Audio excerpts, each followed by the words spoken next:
Ok bông phôn ní chia ai sản xuất bông phôn mạ xanh du ai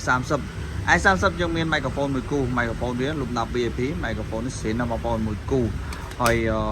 ní bông phôn miền phản sân tràn sửa đạp bông phôn giờ từ pra nên sầm lên trên sầm lên châu rôn ca rôn ô thì chi pra pla ê giúp ích rôn pra rôn pro mùi ly rôn thôm mấy bông phôn mùi xe tại mà đo hay cái này sạp lương cái này ní anh phách sợi riêng mà chúនេះគឺការសរីច្រៀងនេះបងប្អូនពិសេសមែនតើសម្រាប់ i30 តម្លៃតែ250ទេបងប្អូនអាចរកជីវបាននៅហាងហុកលឹងឆេងក៏ដូចជាហាង Excelsior Sound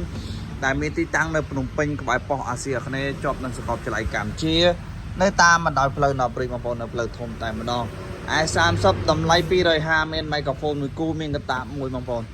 ពិសេសមែនតើស្អាតហើយបាស់ធ្ងន់និយាយទៅសំឡេងខ្លាំងហើយច្រៀងប្រូបងប្អូន